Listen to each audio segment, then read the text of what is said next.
السلام عليكم ورحمة الله تعالى وبركاته. الحمد لله نحمده ونستعينه ونستغفره ونؤمن به ونعوذ بالله من شرور أنفسنا ومن سيئات أعمالنا. من يهده الله فلا مضل له ومن يضلله فلا هادي له،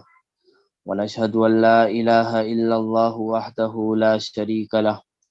ونشهد أن سيدنا وسندنا وحبيبنا ومولانا محمدا عبده ورسوله. أما بعد فأعوذ بالله من الشيطان الرجيم. بسم الله الرحمن الرحيم. قال الله تبارك وتعالى في القرآن المجيد وفي القرآن الحكيم: يا أيها الذين آمنوا لا تقدموا بين يدي الله ورسوله واتقوا الله إن الله سميع عليم. يا أيها الذين آمنوا لا ترفعوا أصواتكم فوق صوت النبي ولا تجهروا له بالقول كجهر بعضكم لبعض أن تحبط أعمالكم وأنتم لا تشعرون. الذين يغضون أصواتهم عند رسول الله أولئك الذين امتحن الله قلوبهم للتقوى لهم مغفرة وأجر عظيم. إن الذين ينادونك من وراء الحجرات أكثرهم لا يعقلون ولو أنهم صبروا حتى تخرج إليهم لكان خيرا لهم والله غفور رحيم. صدق الله العظيم. وقال النبي صلى الله عليه وسلم: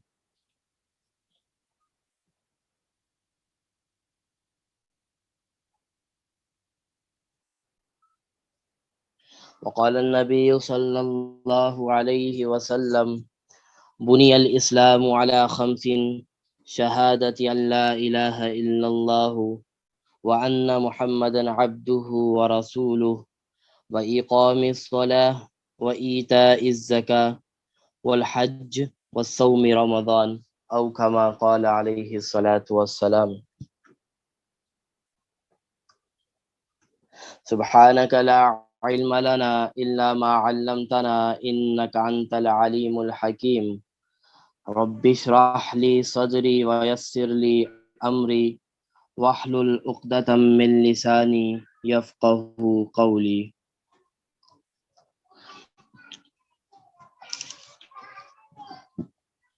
آج سورۃ الحجرات کی ابتدائی 5 آیات کی تلاوت آپ سب کے سامنے کی ہے۔ سورۃ الحجرات، سب سے پہلے تو حجرات کا معنی معلوم کیا جائے گا کہ حجرات کہتے کسے ہیں۔ حجرات دراصل حجرہ کی جمع ہے، اور حجرہ ایسے کمرے کو کہا جاتا ہے جو 4 دیواری کے اوپر مشتمل نہ ہو، بلکہ کسی چادر کے ذریعے، کسی ایسے چھت کے ذریعے جو پکی چھت نہ ہو، اس طرح کے ذریعے کوئی ایک کمرہ نما بنا دینا، ایسے اس چیز کو حجرہ کہا جاتا ہے۔ جناب نبی کریم صلی اللہ علیہ وسلم جہاں رہا کرتے تھے، آپ علیہ الصلاۃ والسلام کی ازواج مطہرات جہاں رہا کرتی تھیں، ان کے پاس آج کے دور میں یہ جو پکے مکانات ہیں، اس طرح کے کوئی مکانات نہیں ہوا کرتے تھے، بلکہ 4 دیواری کے طور پر 4 پردے لگا کر یا کچھ کھجور کے درختوں کو سہارا یا دیوار نما بنا کر کمرے بنا دیا کرتے تھے، گھر نما بنا دیا جاتا تھا، اور اسی میں آپ علیہ السلام، آپ کے ازواج اور دوسرے اصحابہ کرام کے اپنے اپنے گھر اسی طرح سے ہوا کرتے تھے، اسی لیے ان کو حجرہ کہا جاتا تھا کہ آپ علیہ السلام کا حجرہ ہے یا حضرت ابو بکر کا حجرہ ہے، تو اس طرح کے وہاں کے معاملات تھے۔ اچھا، اس صورت کے اندر مکمل 18 آیات ہیں اور 2 رکوع ہے، اور یہ صورت مدنی ہے یعنی ہجرت کے بعد نازل ہوئی ہے۔ معاملہ کچھ یوں ہوا کہ یہ صورت اس وقت نازل ہوئی کہ آپ علیہ السلام کے پاس کچھ بنی تمیم کے کچھ افراد آپ علیہ السلام کے پاس آئے۔ آپ علیہ السلام کے پاس آنے کا مقصد یہ تھا کہ یہ ایک بنی تمیم کا قبیلہ تھا کہ ان کا کوئی امیر مقرر نہیں تھا، کوئی ان کا سردار مقرر نہیں تھا، کوئی بڑا مقرر نہیں تھا۔ یا آپ علیہ السلام کے پاس آئے کہ آ کر کہنے لگے، یعنی اپنا امیر تجویز کروانے آئے کہ آپ علیہ السلام ہماری جماعت میں سے کسی ایک کو امیر منتخب فرما دیں ہماری قبیلے کے لیے، ہمارے قوم کے لیے۔ یہ لوگ آئے تو ان کو عرب کے آداب کا معلوم نہیں تھا، عرب کے جو رہن سہن ہے عربوں کا وہ معلوم نہیں تھا، ان چیزوں سے یہ لوگ ناآشنا تھے۔ تو انہوں نے کیا کیا کہ آپ علیہ السلام کے پاس، حجرے کے پاس آ کر یا محمد کی آوازیں لگانا شروع کر دی۔ ان کو ادب معلوم نہیں تھا کہ آپ علیہ السلام کے پاس آئے ہیں، کہ کس طرح ادب کے ساتھ آپ علیہ السلام کے پاس جانا ہے، کس طرح اجازت لینی ہے۔ یہ لوگ اس چیز سے ناواقف تھے، تو انہوں نے آ کر حجرے سے باہر سے، آپ علیہ السلام کے حجرے کے باہر سے ہی آوازیں لگانا شروع کر دی۔ ایک تو یہ وجہ تھی۔ دوسری، اس کے اندر معاملہ یہ ہوا، یہ آیت جو آوازیں لگانے والی ہے، یہ آیت نمبر 2 میں اس کا ذکر ہے۔ پہلی آیت کے اندر جو ذکر ہے اس کا شان نزول کچھ اس طرح ہے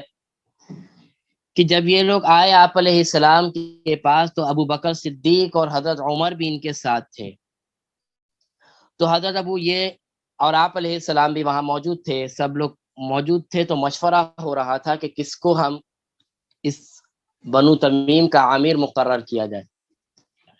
تو آپ علیہ السلام سے پہلے حضرت ابو بکر صدیق رضی اللہ تعالی عنہ نے ایک شخص کو مقرر کر دیا، ایک شخص کے بارے میں بتایا کہ یہ فلاں بھائی فلاں، یہ اس قوم کا کیا ہوگا، امیر ہوگا۔ اسی طرح حضرت ابو بکر صدیق رضی اللہ تعالی عنہ نے جب یہ کہا تو حضرت عمر رضی اللہ تعالی عنہ نے اس کے جواب میں کہا کہ نہیں، یہ نہیں ہوگا بلکہ یہ ہوگا۔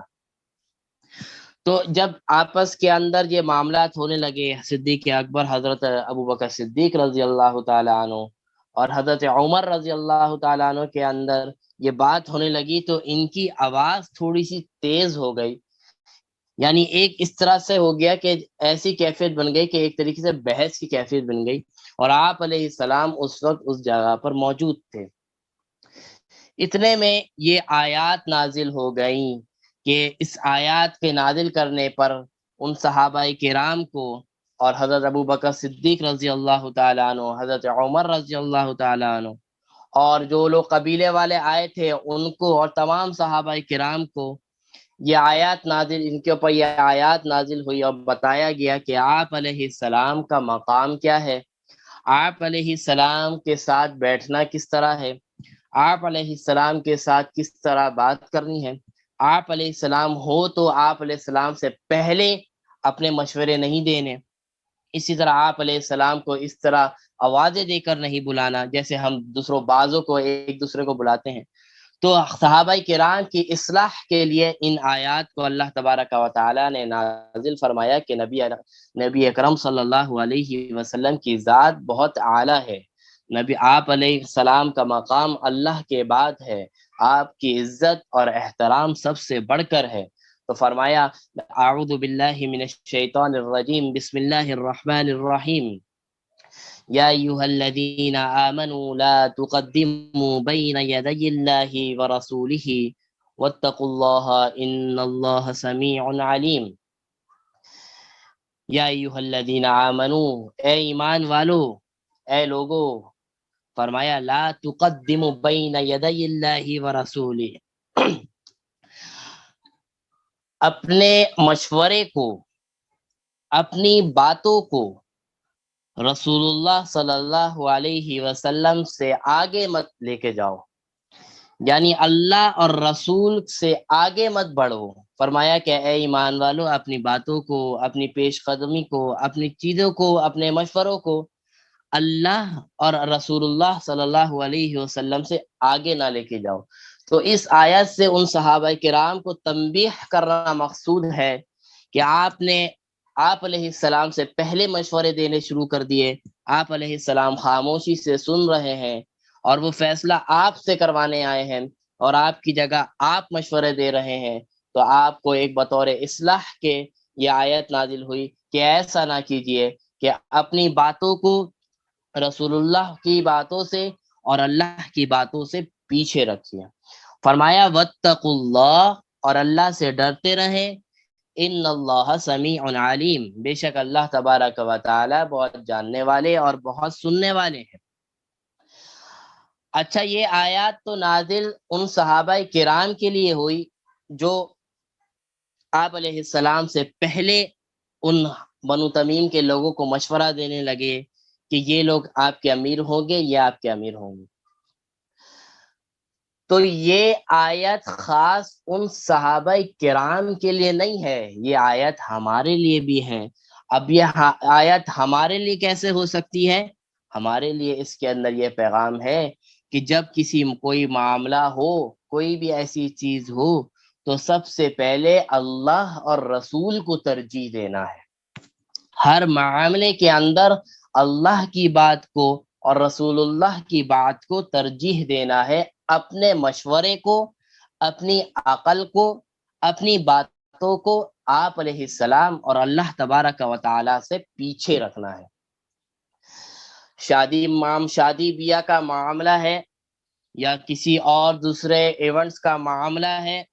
قربانی کا معاملہ ہے، زکوٰۃ کا معاملہ ہے، حج کا معاملہ ہے، کسی بھی چیز کا معاملہ ہے، غمی کا معاملہ ہے، انتقال کا معاملہ ہے،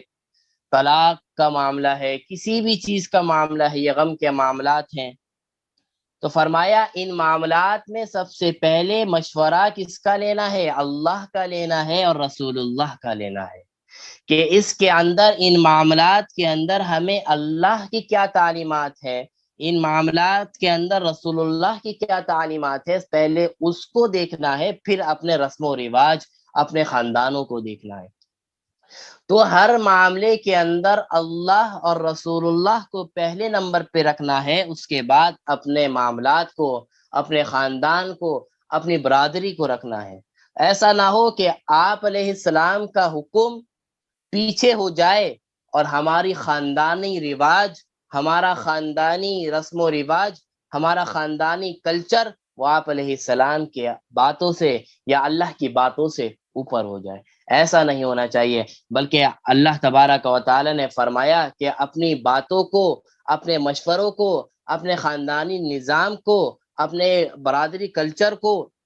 اپنے سوسائٹی کے رہن سہن کو، اپنی ذات کے رہن سہن کو، اپنے ذات کے معاملات کو رسول اللہ اور اللہ کے احکامات سے پیچھے رکھو۔ پہلے، سب سے پہلے نمبر پر اللہ کی بات ہونی چاہیے، اور دوسرے نمبر پر رسول اللہ کی بات ہونی چاہیے۔ آپ ان باتوں کے اوپر اگر عمل کر رہے ہیں، پھر اس کے بعد اپنے خاندان کے بارے میں، اپنی برادری، اپنے رسم و رواج، جس کے اندر کوئی ایسی بات نہیں ہے جس کو آپ علیہ السلام نے منع نہیں کیا ہو یا شریعت نے اس سے منع نہیں کیا ہو، تو پھر اس کو آپ آگے لے کر آئیں۔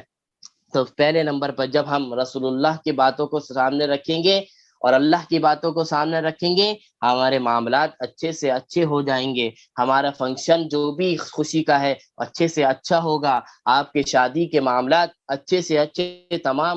تمام فضولیات سے پاک ہو جائیں گے اور برکتیں نازل ہوں گی۔ تو فرمایا کہ یا ایھا الذین آمنوا لا تقدموا بین یدی اللہ ورسولہ، اے ایمان والو، اے لوگو،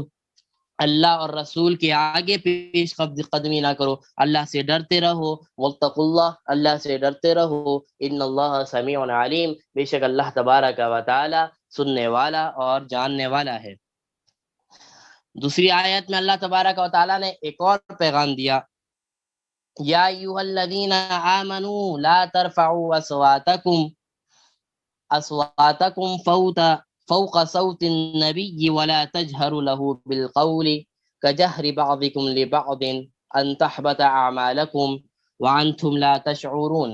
اللہ تبارک و تعالی اس آیت کے اندر ایمان والوں کو حکم دے رہے ہیں، ان صحابہ کرام کو بھی حکم دے رہے ہیں اور ہمیں بھی حکم دے رہے ہیں کہ اے ایمان والو، لا ترفعوا اصواتکم، اپنی آواز کو بلند نہ کرو، اپنی آواز کو اونچی مت کرو، فوق صوت النبی، رسول اللہ نبی علیہ السلام کی آواز کے اوپر، یعنی تمہاری آواز کی کیفیت رسول اللہ کی آواز کی کیفیت سے زیادہ نہیں ہونی چاہیے، رسول اللہ کی آواز سے پست ہونی چاہیے، تمہاری آواز رسول اللہ کی آواز سے نیچے ہونی چاہیے۔ تو یہ ایک حکم دے دیا، جیسے وہ آپس میں جب بحث کر رہے تھے، آپس میں بات کر رہے تھے تو آواز ان کی بلند ہو گئی تھی، آواز تیز ہو گئی تھی، تو فرمایا کہ جب تمہارے درمیان نبی بیٹھے ہوں تو تمہاری آواز پست رہے، تمہاری آواز بالکل خاموشی والی، خاموش بیٹھا کرو۔ فرمایا یا ایھا الذین آمنوا لا ترفعوا اصواتکم فوق صوت النبی، اے ایمان والو، اپنی آوازوں کو رسول اللہ کی آوازوں سے زیادہ بلند نہیں کرنا۔ تو یہ حکم ان کو بھی ملا، صحابہ کرام اور ان لوگوں کو بھی ملا، اور ہمیں بھی ملا کہ یہ حکم، اسی لیے علماء نے اس آیت کی تفسیر پہ یہ بات لکھی ہے کہ جب کوئی شخص مدینہ منورہ جائے اور مدینہ منورہ میں آپ علیہ السلام کے روضہ رسول پر جائے، جہاں آپ علیہ السلام اپنی قبر میں آرام فرما رہے ہیں، وہاں پر سلام کے لیے جب کوئی حاضر ہو تو وہاں پر حکم دیا گیا ہے کہ خاموشی کے ساتھ رہا جائے، کیونکہ وہاں پر آپ علیہ السلام کی ذات اقدس، یعنی آپ علیہ السلام کی قبر مبارک وہاں موجود ہے، اور آپ علیہ السلام، اور ہمارا عقیدہ ہے اور ہمارا مصمم عقیدہ ہے کہ آپ علیہ السلام اور تمام انبیاء علیہ السلام اپنی قبروں کے اندر حیات ہیں، اپنی قبروں کے اندر زندہ ہیں۔ اب وہ کیسی کیفیت ہے زندہ ہونے کی، یہ اللہ کو معلوم ہے۔ جیسے اللہ تبارک و تعالی شہید کے بارے میں فرماتے ہیں کہ یہ شہید جو ہے نا، یہ دراصل زندہ ہے، تمہیں ان باتوں کا شعور نہیں ہے کہ یہ کیسی زندگی اللہ نے ان کو دی ہے۔ تو شہید، انبیاء کا مقام شہید سے کہیں زیادہ ہے، تو انبیاء بھی اپنی قبروں کے اندر حیات ہیں۔ اب وہ کیسی حیات ہے، کیسے زندہ ہیں، کیسے معاملات ہیں، یہ اللہ کے علاوہ کوئی نہیں جانتا۔ تو فرمایا کہ جب علماء نے لکھا، مفسرین نے لکھا کہ جب کوئی قبر پہ آپ علیہ السلام کے روضہ اطہر پر جائے تو بالکل خاموش رہے، اور سلام بھی بہت آہستہ دھیمی آواز سے کرے، کہ وہاں پہ شور شرابہ نہ کرے، کیونکہ حکم ہوا ہے کہ اپنی آوازوں کو رسول اللہ کی آوازوں سے اوپر نہ کرو، اور وہاں آپ علیہ السلام کی ذات اس قبر مبارک میں موجود ہے، اس لیے حکم ہوا کہ وہاں پر بالکل خاموشی کے ساتھ وہاں پر سارے معاملات حل کیے جائیں۔ اور فرمایا وَلَا تَجْهَرُوا لَهُ بِالْقَوْلِ كَجَهْرِ بَعْضِكُمْ لِبَعْضٍ، اور رسول اللہ صلی اللہ علیہ وسلم کو ایسے مت پکارو، ایسے مت بلاؤ جیسے دوسروں کو بلاتے ہو، جیسے آپس میں دوسرے دوستوں کو بلاتے ہو، یار ادھر آؤ، یہ ادھر آؤ، اس طرح کی باتیں رسول اللہ کے ساتھ نہیں کرنا۔ یہ اللہ کے رسول ہیں، ان کا مقام کہیں زیادہ ہے، تو ان کے معاملے میں ادب کا لحاظ بہت زیادہ رکھنا۔ فرمایا کہ اگر تم ایسا کرو گے نا، جیسے دوسروں کو بلاتے ہو، جیسے دوسروں کو آپس میں مخاطب کرتے ہو، ایسا اگر رسول اللہ کے ساتھ بھی یہ معاملہ رکھو گے، فرمایا ان تحبط اعمالکم وانتم لا تشعرون، اس کی وجہ سے اللہ تبارک و تعالی تمہارے نیک اعمال کو ایسے ضائع کر دے گا کہ تمہیں پتہ بھی نہیں چلے گا، وانتم لا تشعرون، کہ تمہیں پتہ بھی نہیں چلے گا۔ اور تمہارے اعمال کیا ہو جائیں گے؟ ضائع ہو جائیں گے۔ تو آپ اندازہ لگائیے کہ رسول اللہ صلی اللہ علیہ وسلم سے بات کرنے کا، رسول اللہ صلی اللہ علیہ وسلم سے ملاقات کرنے کا کتنا ادب بتایا جا رہا ہے اس آیت کے اندر۔ اور وہ لوگ جو رسول اللہ صلی اللہ علیہ وسلم کی شان کے اندر باقاعدہ نعوذ باللہ گستاخی کرتے ہیں، نبی علیہ السلام کی شان کے اندر بکواسات کرتے ہیں یا اس طرح کی باتیں کرتے ہیں، تو ان کا کیا حال ہوگا؟ اندازہ لگائیے کہ صحابہ کرام کو کہا جا رہا ہے ان تحبط اعمالکم، تمہارے اعمال ضائع ہو جائیں گے۔ صحابہ کو کہا جا رہا ہے کہ تمہارے اعمال ضائع ہو جائیں گے اگر تم نے جیسے دوسروں کو بلایا، اگر ایسے نبی کو بلایا نا، گستاخی کی نہیں بات ہو رہی، صرف بلانے کی بات ہو رہی ہے، جیسے دوسروں کو بلاتے ہیں ایسے اگر نبی کو بھی بلا لیا نا، ان تحبط اعمالکم، تمہارے اعمال ضائع ہو جائیں گے، تمہیں پتہ بھی نہیں چلیں گے۔ اور پھر وہ لوگ جو رسول اللہ کی شان میں گستاخی کرتے ہیں یا اس طرح کے معاملات کرتے ہیں، تو اللہ تبارک و تعالی ان کے ساتھ کیا معاملہ کرے گا۔ الامان والحفیظ، ہمیں ڈرنا چاہیے اس دن سے کہ ہمارے اندر سے کوئی ایسی بات نہ ہو جس سے رسول اللہ کو تکلیف ہو، جیسے رسول اللہ پریشان ہو، ہم ایسا کوئی عمل نہ کر جائیں جیسے رسول اللہ صلی اللہ علیہ وسلم کو جس کے اوپر ناگواری گزرے، کہ ایسا عمل، ایسی باتیں نہ کریں ہم رسول اللہ کے بارے میں، یا ایسے غلط اعمال میں ہم نہ لگیں کہ جس سے رسول اللہ صلی اللہ علیہ وسلم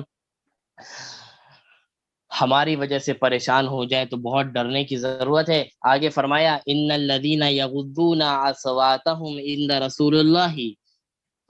اللہ اولئک الذین امتحن اللہ قلوبهم للتقوى لهم مغفرۃ واجر کریم۔ فرمایا کہ جو لوگ حضور رسول اللہ صلی اللہ علیہ وسلم سے آواز نیچے رکھتے ہیں نا، اب آگے بتایا ان لوگوں کے بارے میں بتایا جن کی آواز رسول اللہ صلی اللہ علیہ وسلم کی آواز سے نیچے ہوتی ہے۔ فرمایا اولئک الذین امتحن اللہ قلوبهم للتقوى، در حقیقت یہی لوگ اللہ تبارک و تعالی کے نزدیک تقوی والے ہیں۔ اللہ کے نبی سے نیچے جن کی آوازیں ہوتی ہیں، اللہ فرما رہے ہیں یہی لوگ اللہ کے نزدیک کیا ہیں؟ تقوی والے ہیں، اللہ کے نزدیک بہترین ہے، اللہ کے نزدیک، اللہ تعالیٰ کے نزدیک قیمتی بندے یہی لوگ ہیں۔ فرمایا لہم مغفرۃ واجر عظیم، اور انہی لوگوں کے لیے مغفرت ہے اور اجر عظیم ہے، ایسی ہی لوگوں کے لیے مغفرت اور اجر عظیم ہے۔ یہ صحابہ کرام کے بارے میں بتایا جا رہا ہے کہ اگر تمہاری آواز ان حضرات آپ علیہ السلام کی آوازوں سے نیچے ہوگی تو تم اللہ کے پسندیدہ بندے بن جاؤ گے، تم اللہ سے ڈرنے والے اور تقوی والے بندے بن جاؤ گے، اور تمہارے لیے پھر اللہ کی مغفرت بھی ہے اور اجر عظیم بھی ہے۔ اب وہ آیات آ رہی ہیں جیسے میں نے آپ کو بتایا کہ وہ جب بنو تمیم کے لوگ جو آئے تھے وہ آپ علیہ السلام کو حجرے سے پیچھے سے آوازیں دینے لگے تھے، تو ان کی مذمت کے اندر یہ آیت نازل ہوئی۔ فرمایا ان الذین ینادونک من وراء الحجرات اکثرهم لا یعقلون، ان الذین ینادونک، اے نبی یہ جو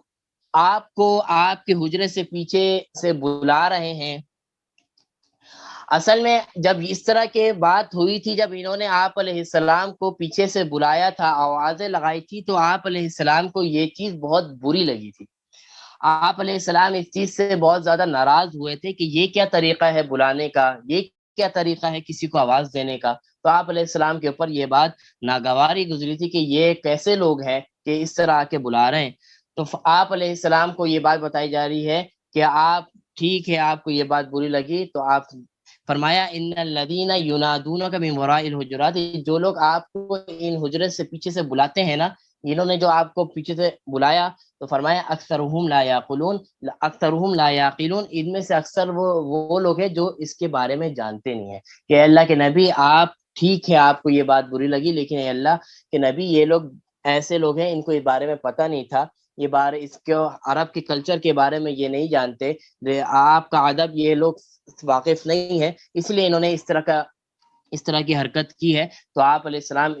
تو حکم ہوا کہ آپ علیہ السلام ان کو معاف کر دیں کہ ان کو یہ بات معلوم نہیں تھی، تو آپ اپنا جو ناراضگی ہے یہ ناراضگی ان سے کیا کر دیں، ختم کر دیں۔ فرمایا اکثرهم لا یعقلون، ان میں اکثر وہ لوگ ہیں جو عقل نہیں رکھتے، جو جانتے نہیں ہیں۔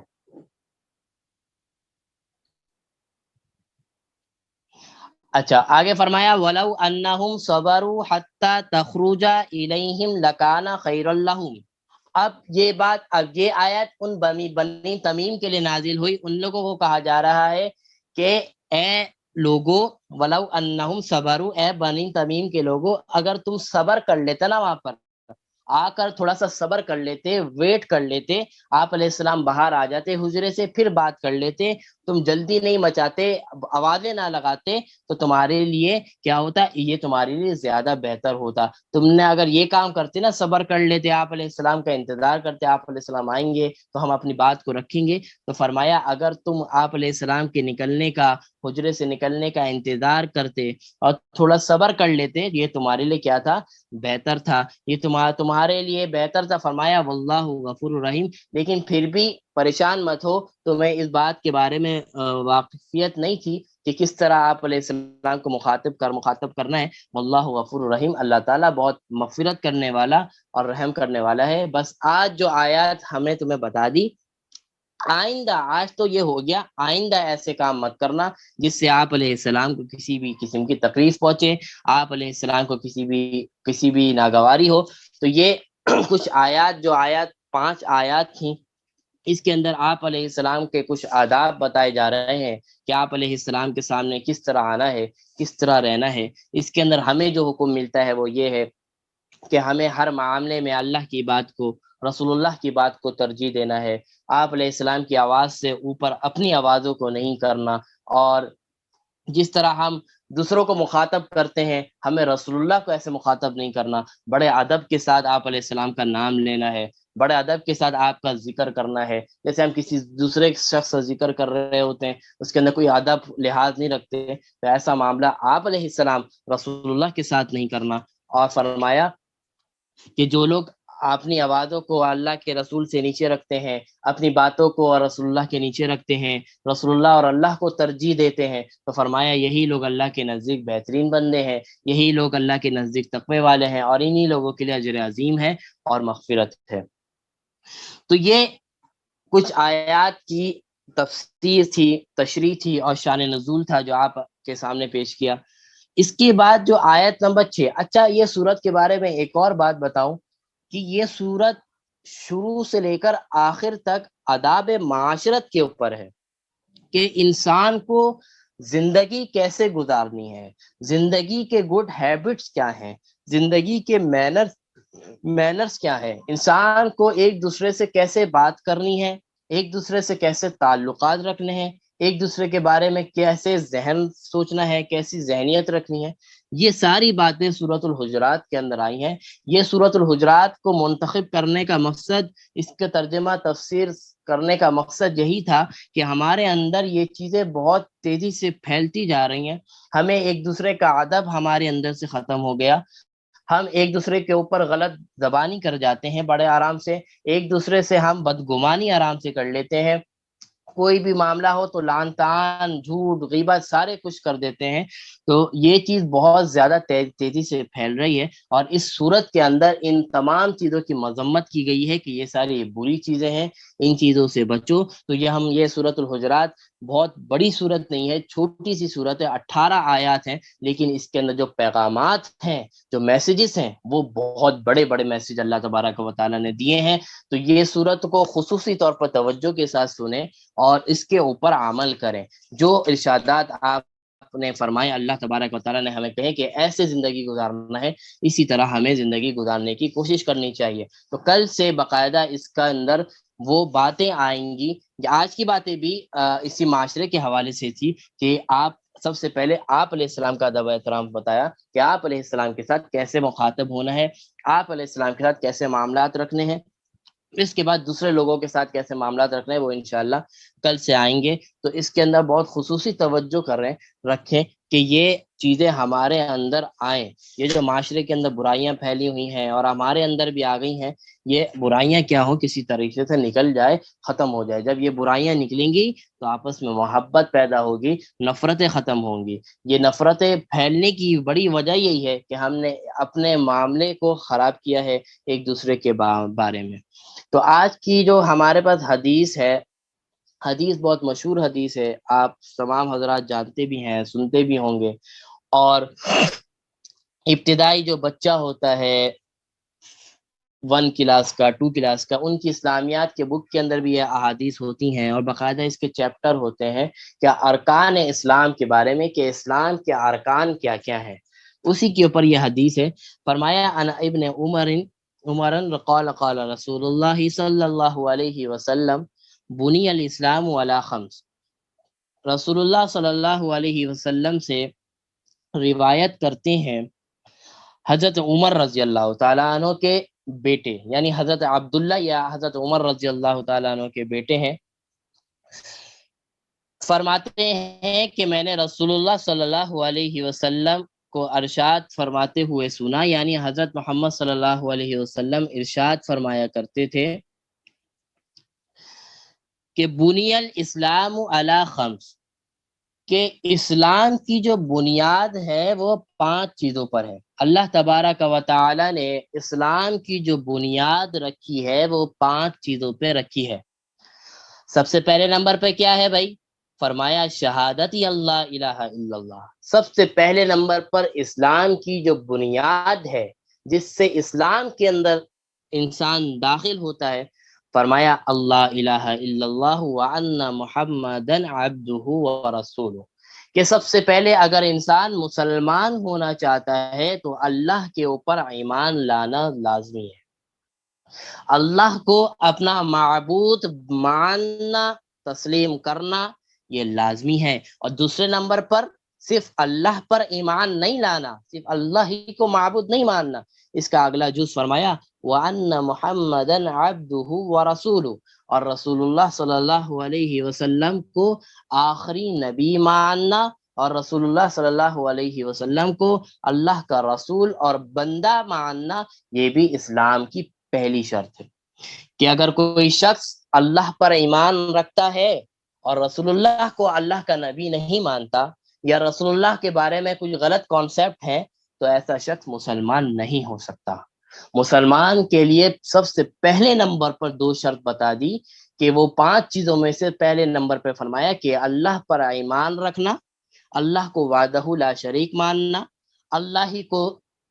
اپنا وکیل ماننا، اللہ ہی کو اپنا کارساز ماننا، اللہ ہی کو اپنا رازق ماننا، اللہ ہی سے سارے کچھ ہونے کا یقین ہونا، اسی طرح رسول اللہ کو اللہ کا نبی ماننا، سچا نبی ماننا، پکا نبی ماننا، رسول ماننا، اور اس کے ساتھ ایک عقیدہ یہ بھی رکھنا کہ آپ علیہ السلام اللہ کے آخری رسول ہیں، اور آپ کے بعد کوئی نبی قیامت کے بعد تک بھی، آپ علیہ السلام کے بعد یہ انبیاء کا چیپٹر کلوز ہو گیا، اسٹیمپ لگ گئی، اب آپ علیہ السلام کے بعد کوئی نبی نہیں آئے گا۔ یہ عقیدہ بنیادی عقیدہ ہے۔ اگر کسی شخص کے اندر اس عقیدے کے اندر ایک نقطے کے برابر بھی، ایک ڈاٹ کے برابر بھی کوئی کنفیوژن ہے، تو وہ انسان اپنے آپ کے بارے میں یہ سوچ لے کہ وہ انسان مسلمان نہیں ہے، وہ انسان مسلمان نہیں ہے، یہ حتمی فیصلہ ہے۔ اس معاملے کے اندر ذرا برابر بھی ڈاٹ کی، ذرا برابر بھی شک کی گنجائش نہیں ہے۔ اگر ہلکا سا بھی کوئی ڈاؤٹ، کوئی کنفیوژن آ رہی ہے ان عقائد کے بارے میں، تو وہ اپنے اعمال کے اوپر نظر رکھ لے، اپنے دل کے اوپر نظر رکھ لے، اور اللہ سے سچی توبہ کرے، استغفار پڑھے، اور دوبارہ کلمہ پڑھ کر اسلام کے اندر داخل ہو۔ یہ ایسا نازک معاملہ ہے۔ دوسرے نمبر پہ فرمایا کہ اسلام کی بنیاد دوسرے نمبر پر کیا ہے؟ فرمایا وَإِقَامِ الصَّلَاةِ، کہ نماز کو قائم کرنا۔ اسلام کا دوسرا رکن نماز ہے، اسلام کا دوسرا رکن نماز ہے۔ اب وہ لوگ جو ایمان لے کر آ گئے، اللہ پر ایمان تو رکھتے ہیں، رسول اللہ کو آخری نبی اور آپ اللہ کا رسول مانتے ہیں، وَإِقَامِ الصَّلَاةِ، نماز کو لیکن نہیں پڑھتے، تو وہ بھی سمجھ لیں کہ وہ پورے کے پورے اسلام میں داخل نہیں ہوئے ہیں۔ وہ نام کے تو مسلمان ہیں، کیونکہ اسلام کا دوسرا رکن ہی کیا ہے؟ وَإِقَامِ الصَّلَاةِ، کہ نماز ہے۔ تو اللہ تبارک و تعالیٰ نے اسلام لانے کے بعد سب سے پہلی ذمہ داری جو لگائی ہے وہ نماز کی لگائی۔ تو اس سے اہمیت نماز کی بڑھتی ہے کہ اسلام لانے کے بعد جو سب سے پہلا کام کرنا ہے نا، وہ نماز پڑھنی ہے۔ وہ نماز کو قائم کرنا ہے۔ تو جو لوگ نمازوں سے دور رہتے ہیں، نمازوں سے غفلت برتتے ہیں، تو ان کو سوچنا چاہیے کہ وہ کتنے بڑے فریضے سے دور ہے۔ اسلام کی بنیادی رکن کا دوسرا نمبر جو ہے، اسلام کے بعد جو دوسرا نمبر ہے وہ نماز، اس سے دور ہے۔ تو اپنے اسلام کے بارے میں سوچنا چاہیے کہ میرا اندر کیسا اسلام ہے کہ میں نماز سے ہی دور ہوں، جو اتنی زیادہ جس کی اسلام نے تاکید کی ہے، تلقین کی ہے کہ نماز کے بارے میں یہ فضل، اور قیامت کے دن سب سے پہلے نمبر پر سوال بھی کس کا ہونا ہے؟ نماز کا ہونا ہے۔ جس کی نماز ٹھیک ہو جائے گی اس کے سارے معاملات اچھے ہوتے چلے جائیں گے، کہیں برے کہیں پھنسے گا بھی تو نماز کی وجہ سے اللہ تبارک و تعالیٰ اس کو نکال دیں گے۔ اور اگر جس کی نماز ہی خراب ہوگی، جس کی نماز کے اندر ہی سستیاں ہوں گی، جس کی نماز ہی انکمپلیٹ ہوگی، تو وہ شخص اس کے بعد جتنے بھی بہت سارے اچھے سے اچھے اعمال ہو، نماز کے اندر کوئی اگر پھنس گیا تو وہ سارے معاملات میں پھنستا ہی چلا جائے گا۔ تو یہ نماز کی بڑی اہمیت ہے۔ فرمایا تیسرے نمبر پر اسلام کی بنیاد کس چیز پر ہے؟ فرمایا وَإِيتَاءِ الزَّكَاةِ، کہ زکوٰۃ کو ادا کرنا۔ تیسرے نمبر پر اللہ کے رسول، دراصل اللہ کے رسول نہیں بلکہ اللہ، کیونکہ رسول اللہ کا فرمان اللہ کا فرمان ہوتا ہے۔ اللہ نے تیسرے نمبر پر جو اسلام کی بنیاد بتائی وہ کس چیز پر ہے؟ فرمایا زکوٰۃ کا دینا۔ زکوٰۃ کے دینا اسلام کے بعد سب سے پہلے نمبر پر آتا ہے۔ تو جو شخص اللہ تبارک و تعالیٰ نے جس کو حیثیت دی ہے، جس کو اللہ تبارک و تعالیٰ نے اتنے دیے ہیں کہ وہ زکوٰۃ دے، تو اس کو چاہیے کہ وہ اسلام کے تیسرے رکن پر لازمی عمل کرے اور زکوٰۃ کو ادا کرے۔ چوتھے نمبر پہ فرمایا حج ہے، اور پانچویں نمبر پہ فرمایا رمضان کے روزے ہیں۔ کہ حج کرنا، اگر آپ کے پاس اتنی استطاعت، پیسے، سارے معاملات آ گئے، آپ کے اوپر حج فرض ہے، تو آپ کو لازمی ہے کہ حج کریں، وصوم رمضان، اور رمضان کے روزے رکھنے۔ اچھا، اس کے اندر سے تین چیزیں جو ہیں وہ ہر انسان کے لیے ہے، ہر مسلمان کے لیے ہے، ہر بالغ کے لیے ہے، اور دو چیزیں کے اندر کنڈیشن ہے کہ اگر آپ کے پاس پیسے آئیں گے، آپ کے پاس وہ دن آئیں گے، آپ کے پاس یہ معاملات آئیں گے، آپ کی صحت ہوگی، تو آپ یہ کام کریں۔ تین چیز جو ہر مسلمان پر ہے کہ اللہ پر ایمان لانا، رسول اللہ پر ایمان لانا، یہ ہر انسان پر فرض ہے اگر اسلام پہ چلنا چاہتا ہے۔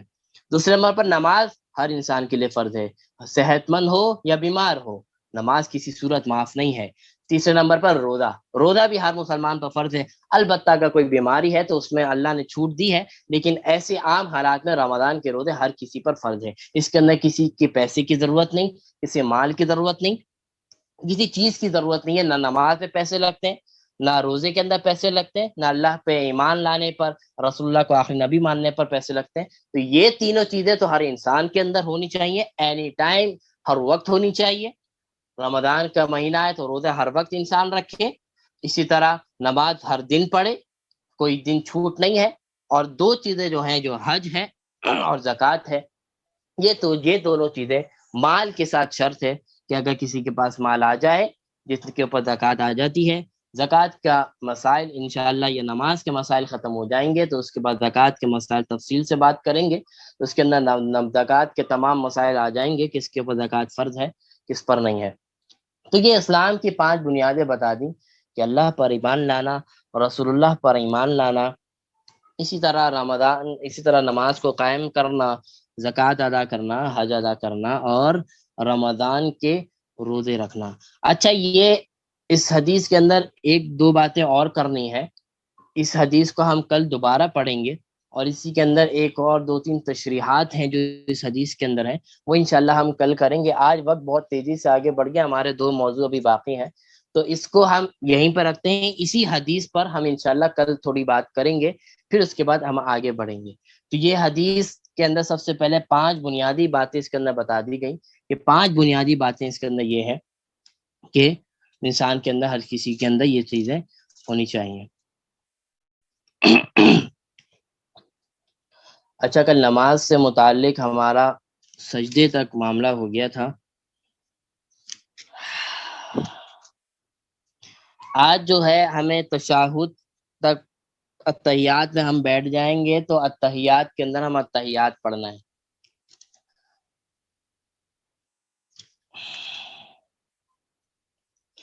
تو التحیات پڑھنے کے اندر ہم التحیات پڑھیں گے، اور اس التحیات میں بیٹھنے کا طریقہ بتا دیا کہ عورتیں جو ہیں وہ اپنے دونوں پاؤں سیدھے کی طرف سیدھے جانب نکال کر بیٹھ جائیں گی اور سمٹ کے بیٹھ جائیں گی، اپنے ہاتھوں کو اپنے گھٹنوں سے پہلے پہلے رکھ لیں گی، اور ہاتھوں کو اپنی حالت پہ چھوڑنا ہے، نہ زیادہ کھولنا ہے نہ زیادہ بند کرنا ہے، اپنے ہاتھوں پر اپنی حالت پہ رکھنا ہے جیسی اس کی حالت ہے انگلیوں کی۔ اسی طرح مرد حضرات الٹے ٹانگ پہ بیٹھیں گے اور سیدھا ٹانگ پیچھے سے کھڑا رکھیں گے، یہ مرد حضرات کے بیٹھنے کا طریقہ ہے۔ اب انہوں نے التحیات پڑھنی ہے۔ التحیات کیا ہے؟ تو سب سے پہلے التحیات کی ہسٹری بتا دیتا ہوں کہ رسول اللہ صلی اللہ علیہ وسلم کے اوپر جب معراج کا واقعہ ہوا تھا، آپ علیہ السلام جب اللہ سے ملاقات کے لیے گئے تھے تو اللہ تبارک و تعالیٰ نے اس التحیات کے ذریعے آپ علیہ السلام کو ویلکم کیا تھا، آپ علیہ السلام کا استقبال کیا تھا، فرمایا تھا کہ التحیات للہ والصلوات والطیبات، السلام علیکہ ایہا النبی ورحمۃ اللہ وبرکاتہ۔ اچھا، یہاں پہ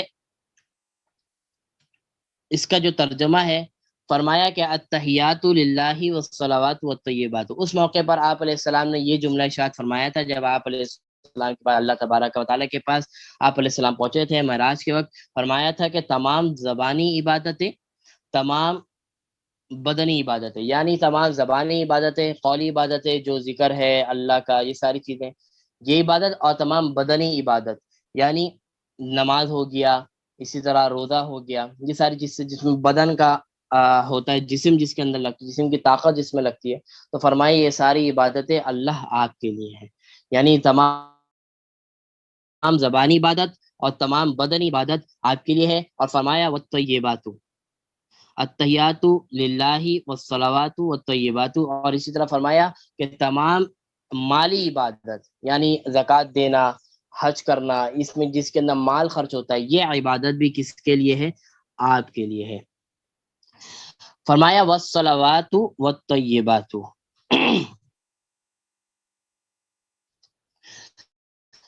کہ صلاۃ اور درود ہو آپ کے اوپر، السلام علیکہ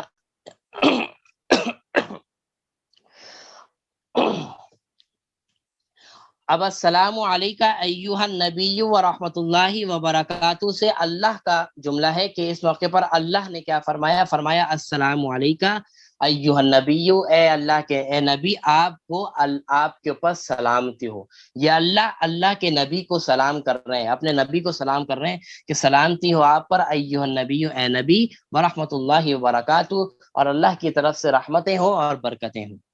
یہ اس کا ترجمہ۔ آگے فرمایا السلام علینا وعلی عباد اللہ الصالحین، اور ہم پر السلام علینا، ہم پر سلامتی ہو، اور تمام نیک بندوں کے اوپر بھی اللہ کی کیا ہو؟ سلامتی ہو۔ اشہد ان لا الہ الا اللہ واشہد ان محمدا عبدہ ورسولہ، میں گواہی دیتا ہوں، یہ آپ علیہ السلام کا جملہ، فرمایا کہ میں گواہی دیتا ہوں کہ اللہ کے سوا کوئی معبود نہیں ہے، واشہد ان محمدا عبدہ ورسولہ، اللہ کے رسول محمد جو ہے وہ اللہ کے بندے اور آخری رسول ہیں اور رسول ہیں۔ یہ مکمل ترجمہ التحیات کا ہے کہ تمام قولی، تمام بدنی، تمام مالی عبادت آپ کی ہے، آپ کو اللہ کے لیے ہے۔ السلام علیکہ ایہا نبی ورحمۃ اللہ وبرکاتہ، اے نبی آپ پر سلامتی ہو، اللہ کی رحمت ہو اور اسی طرح برکتیں ہوں،